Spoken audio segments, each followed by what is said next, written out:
જય શ્રી કૃષ્ણ મિત્રો, સ્વાગત છે તમારું મારી ચેનલમાં। તો શિયાળાની શરૂઆત થઈ ગઈ છે અને માર્કેટમાં બધાય શાક પણ મળવા માંડ્યા છે। તો આજે આપણે બનાવવાના છીએ ઊંધિયું। જો તમને મારી રેસીપી ગમતી હોય ને હજી સુધી મારી ચેનલને સબસ્ક્રાઇબ ન કરી હોય તો ચેનલને સબસ્ક્રાઇબ કરી લેજો। તો ચાલો રેસીપી શરૂ કરીએ। તો સૌથી પહેલાં આપણે મેથીની વડી બનાવી લઈશું। તો એના માટે મેં અહીંયા મેથીને વ્યવસ્થિત ધોઈને આવી રીતે કટ કરી લીધી છે। એ આપણે એક વાસણમાં લઈ લઈશું।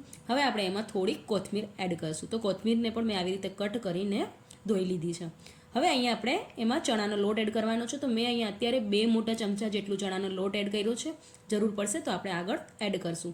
આદુ મરચાંની પેસ્ટ એડ કરશું, સ્વાદ અનુસાર મીઠું એડ કરશું, અડધી નાની ચમચી જેટલું આપણે એમાં ગરમ મસાલો, અડધી નાની ચમચી જેટલું ધાણા જીરું પાવડર, 1/4 ચમચી જેટલી આપણે એમાં હળદર એડ કરશું, અડધી નાની ચમચી જેટલું લાલ મરચું પાવડર એડ કરશું, થોડુંક જીરું એડ કરશું, 1 ચમચી જેટલું આપણે એમાં તલ એડ કરશું, 1 ચમચી જેટલું આપણે એમાં ખાંડ એડ કરશું અને બિલકુલ થોડીક આપણે એમાં સોડા એડ કરશું અને અડધું લીંબુનો રસ એમાં એડ કરી લઈશું અને બધાય મસાલાને લોટમાં વ્યવસ્થિત મિક્સ કરી લઈશું।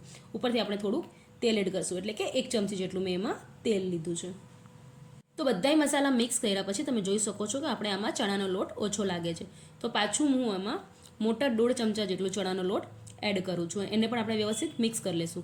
હવે આપણે પાછું આમાં 1 ચમચી જેટલું તેલ એડ કરશું અને જરાક જ, એટલે કે સાવ જરાક જ આપણે આમાં પાણી એડ કરવાનું છે। બહુ પાણી નથી એડ કરવાનું।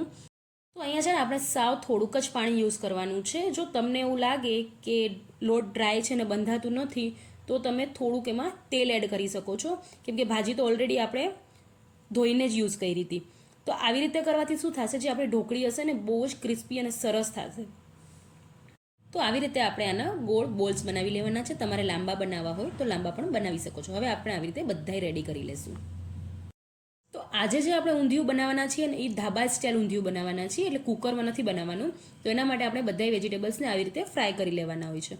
તો સૌથી પહેલાં આપણે તેલ ગરમ કરવા મૂકી દઈશું અને તેલમાં મેં અત્યારે એક નાની સાઇઝનો સ્વીટ પટેટો અને એક બટેકું, એ બેયને આપણે આવી રીતે ક્યુબ્સમાં કટ કરીને તળી લેવાના છે। હવે એને આપણે સાઈડમાં કાઢી લઈશું। હવે આપણે આવી રીતે બીજા વેજીટેબલ્સ, એટલે અત્યારે મેં આમાં ટીંડોળા અને ગાજર લીધા છે, એને પણ આપણે આવી રીતે ફ્રાય કરી લેવાના છે। શાક તમે તમારા હિસાબે ઘટવધ કરી શકો છો અને તમને જે શાક ગમતા હોય તમે એમાં એડ કરી શકો છો।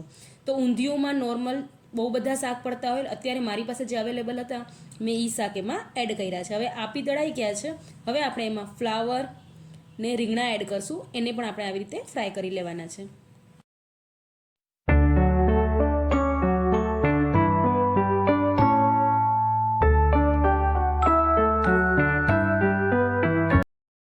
તો આ શાક પણ આપણા તળાઈ ગયા છે, એને આપણે આવી રીતે ડીશમાં કાઢી લઈશું। હવે આપણે જે શાક તળીને એડ કરવાના હતા એ બધાય તળાઈ ગયા છે ને હવે આપણે જે ઢોકળી બનાવી હતી એ ઢોકળીને પણ આપણે આવી રીતે ફ્રાય કરી લઈશું। તો આવી રીતે આપણે પહેલાં બધી ઢોકળીને ફ્રાય કરી લઈશું। તો આ ઢોકળી તમે આવી રીતે પણ ખાઈ શકો છો, બહુ જ સરસ ને બહુ જ ટેસ્ટી બને છે। તમે ચા સાથે પણ આને ખાઈ શકો છો। તો ઢોકળી આવી રીતે બધી તળાઈ ગઈ છે ને હવે આપણે શાકનો વઘાર કરશું। તો ઊંધિયું બનાવવા માટે આપણે એક તપેલામાં 2 મોટા ચમચા જેટલું તેલ એડ કરશું। હવે આપણે એમાં સૂકા લાલ મરચાં અને 1 તમાલપત્ર એડ કરશું। હવે અહીંયા આપણે એમાં થોડુંક જીરું ને અજમાને મિક્સ કરીને એડ કરવાનું છે। થોડાક આખા ગરમ મસાલા, જેમ કે મેં અહીંયા લવિંગ, મરી અને ફૂલચક્ર લીધું છે। હવે આપણે 1 ચમચી જેટલું વાટેલા આદુ મરચાંની પેસ્ટ એડ કરશું। અહીંયા હું લસણ ડુંગળીનો ઉપયોગ નથી કરતી, જો તમારે એડ કરવી હોય તો અત્યારે તમે એમાં લસણ અને ડુંગળી એડ કરી શકો છો। હવે મેં અહીંયા અડધી વાટકી જેટલા દાણા લીધા છે, એટલે કે આપણે ચણા, વટાણા, વાલોરના દાણા છે, ચોરીના દાણા છે, એવી રીતે મિક્સ આપણે અડધી વાટકી જેટલા એમાં દાણા એડ કર્યા છે ને હવે આપણે એમાં થોડુંક મીઠું અને 1 ચમચી જેટલી આપણે એમાં ખાંડ એડ કરશું। હવે અહીંયા આપણે 1 વાટકી જેટલા ગુવાર, ચોરી અને વાલોર એડ કરી છે। જો તમને તુવેર મળે તો તમે એ પણ એડ કરી શકો છો। તો બધાય શાકને આપણે આમાં વ્યવસ્થિત મિક્સ કરી લેવાના છે। હવે આપણે એમાં 1 ગ્લાસ જેટલું પાણી એડ કરશું અને એને ઢાંકીને 6 થી 7 મિનિટ સુધી ચડવા દઈશું। આપણે એમાં ખાંડ એડ કરી હતી, ખાંડ એડ કરવાથી આપણે જે દાણા એડ કર્યા છે એ વ્યવસ્થિત ચડી જાય છે। તો તમે જોઈ શકો છો 6 મિનિટ થઈ ગયા છે અને શાક ને દાણા વ્યવસ્થિત ચડી ગયા છે। હવે આપણે જે બધાય વેજીટેબલને ફ્રાય કરીને રાખ્યા હતા એ બધાય વેજીટેબલ આપણે એમાં એડ કરી લઈશું।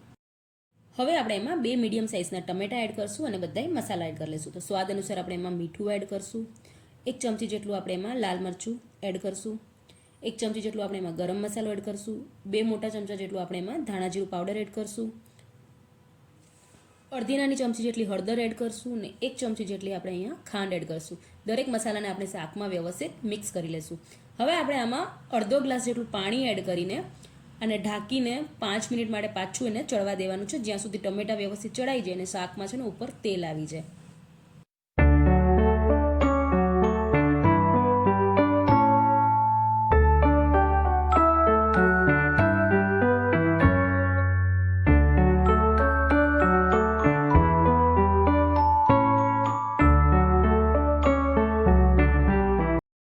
તો શાક વ્યવસ્થિત ચડી ગયું છે. હવે આપણે એમાં જે ઢોકળી તળીને રાખી હતી એ ઢોકળી એડ કરવાની છે. તો અહીંયા હું 4 થી 5 ઢોકળી એડ નથી કરવાની, એનો આપણે ભૂક્કો કરીને એમાં એડ કરવાનું છે.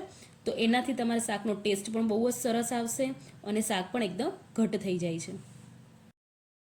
તો ઢોકળી એકદમ સોફ્ટ થઈ જાય એના માટે આપણે એને 2 થી 3 મિનિટ સુધી હજી ચડવા દેશું. તો હવે આપણે ઉપરથી અડધા લીંબુનો રસ અને સમારેલી કોથમીર એડ કરીને આ શાકને સર્વ કરશું. તો આ શાક તમે પૂરી, પરાઠા, રોટલી કે રોટલા સાથે સર્વ કરી શકો છો. રોટલા સાથે તો બહુ જ સરસ ટેસ્ટ આવે છે.